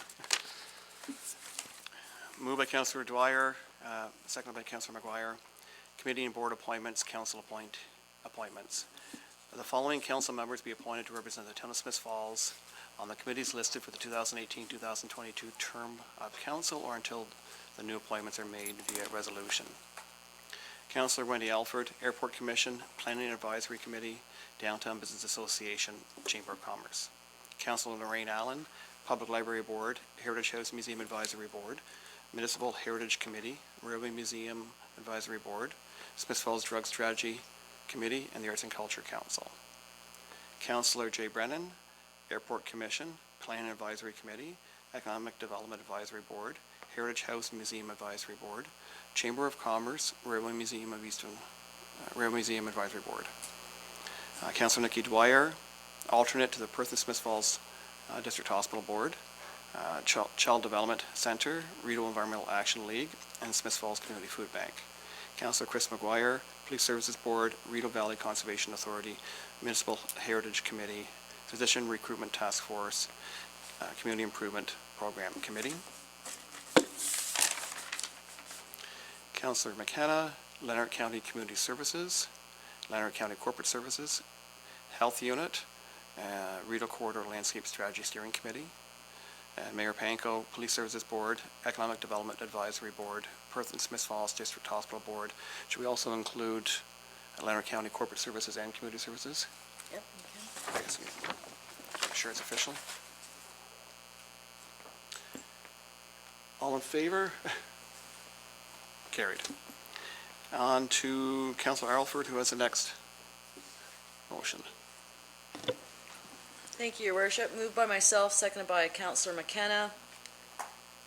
2018-12 banking permission, that the mayor and clerk be authorized to execute the necessary documentation, appointing Sean Panko and Malcolm Morris as signing officers for all banking procedures, with Jay Brennan or Lorraine Allen and Carrie Costello, Nadine Bennett, or Janet Koziel as their alternates respectively, and further that Malcolm Morris, Ellen Leach, Nadine Bennett, Elizabeth Beth Cousins, Janet Koziel, Vicky Thompson, Dana Sullivan, Sandra Waters, Linda McKim, Siobhan Hoyle, Frontenac Law Enforcement Officer, Megan Perry, Frontenac Law Enforcement Officer, and Carrie Costello be authorized to pick up from and deliver to the Royal Bank various banking documents on behalf of the corporation, and further that Resolution 2017-11-268 be hereby rescinded.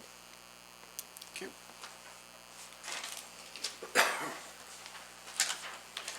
Any discussion, Councillor Alford? This is just normal housekeeping for the change in council. Thank you. Moved by Councillor Alford, seconded by Councillor McKenna. Banking permission, that the mayor and clerk are authorized to execute the necessary documentation appointing Sean Panko and Malcolm Morris as signing officers for all banking procedures, with Jay Brennan or Lorraine Allen and Carrie Costello, Nadine Bennett, or Janet Koziel as their alternates respectively. And further that Malcolm Morris, Alan Leach, Nadine Bennett, Elizabeth Beth Cousins, Janet Koziel, Vicky Thompson, Dana Sullivan, Sandra Waters, Linda McKim, Siobhan Hoyle, a Frontenac Law Enforcement Officer, Megan Perry, Frontenac Law Enforcement Officer, and Carrie Costello be authorized to pick up from and to deliver to the Royal Bank various banking documents on behalf of the corporation. And for the resolution 2017-11-268 be hereby rescinded. All in favor? Carried. And my apologies, I'd skipped past 8.2, so I will go back to 8.2 with Councillor McGuire, please. Moved by myself, second by Councillor Dwyer, that the following citizen members be appointed to represent the town of Smiths Falls on the committee listed for the 2018 to 2022 term of council or until the new appointments are made via resolution. For the Airport Commission, Danny Whitmore and Pierre Lemoyne. Recreational Hall of Fame, W. Johnny Anderson and Dennis Staples. Traffic Advisory, Caitlin Patterson, Irv Mazurkowitz, W. J. E. Anderson. Pierre Lemoyne, Stan Suffel, Ken Shirley, For the Public Library Board, Amanda Gurin, Chantel McCordick, Nancy McLean, Sheldon Giff, Rebecca Colley, Holly Bladow, Adam Garapi, Sarah McLean Knapp. Municipal Heritage Committee, Becky Allen, Jenny Davis, Anthony Humphrey, Dorothy Hudson. Community Improvement Plan Evaluation Committee, Irv Mazurkowitz. Economic Development Advisory Committee, Chris Samir, Rob Garvin, Sherry Crummy, Stacy Lloyd, Eileen Crosby, Tracy Gallipo-Nolan, Ken Manuel, Josie Whitmer. Smith Falls Drug Strategy Committee, Ron Stronsky, Linda Stronsky, Caitlin Patterson. And Heritage House Museum Board, Eileen Crosby, Tamara Taylor, Tabitha Renault, Shirley Somerville, and for the Child Development Center, Arnell W. Patmore, Bree Simmons, Pamela Craig, Allison Staples, and Marianne Delicio Hardy. Thank you. Discussion, Councilor McGuire? As Anything to add as to why we do this, I guess? I don't know, community, lots of interest from the community, following staff recommendations and council discussion. These are the recommended names to put forward for the next term of council. Very good, thank you. Moved by Councilor McGuire, second by Councilor Dwyer, Committee and Board appointments, citizen appointments, that the following citizen members be appointed to represent the town of Smith Falls on the committee listed for the 2018-2022 term of council or until the new appointments are made via resolution. Airport Commission, Danny Whitmore and Pierre Lemoyne. Recreation Hall of Fame, John E. Jack Anderson, Dennis Staples. Traffic Advisory, Caitlin Patterson from the Health Unit, Irv Mazurkowitz. WJE Jack Anderson, Pierre Lemoyne, Stan Suffel, and Ken Shirley. Police Service Board, Karen Hallinan. Public Library Board, Amanda Gurin, Chantel McCordick, Nancy McLean, Sheldon Giff, Rebecca Colley, Holly Bladow, Adam Garapi, Sarah McLean Knapp. Municipal Heritage Committee, Becky Allen, Jenny Davis, Anthony Humphrey, and Dorothy Hudson. Community Improvement Plan Evaluation Committee, Irv Mazurkowitz. Economic Development Advisory Committee, Chris Samir, Rob Garvin, Sherry Crummy, Stacy Lloyd, Eileen Crosby, Tracy Gallipo-Nolan, Ken Manuel, and Josie Whitmer. Smith Falls Drug Strategy Committee, Ron Stronsky, Lynn Stronsky, and Caitlin Patterson for the Health Unit. Child Development Center, Arnell W. Patmore, Brias Simmons, Pamela Craig, Allison Staples, Mary Ann Delacio Hardy. And Heritage House Museum Board, Eileen Crosby, Tamara Taylor, Tabitha Renault, and Shirley Somerville. All in favor of these appointments? Carried. Any inquiries or announcements? No. Our motion for adjournment is Councilor Allen. Yes, moved by myself and seconded by Councilor McKenna, that this council adjourn its proceedings at 8:36 p.m. and stand so adjourned until the next duly called meeting of council. Thank you. Moved by Councilor Allen, second by Councilor McKenna. Adjournment. This council adjourns proceedings at 8:36 p.m. and stands so adjourned to the next duly called meeting of council. All in favor? We're adjourned.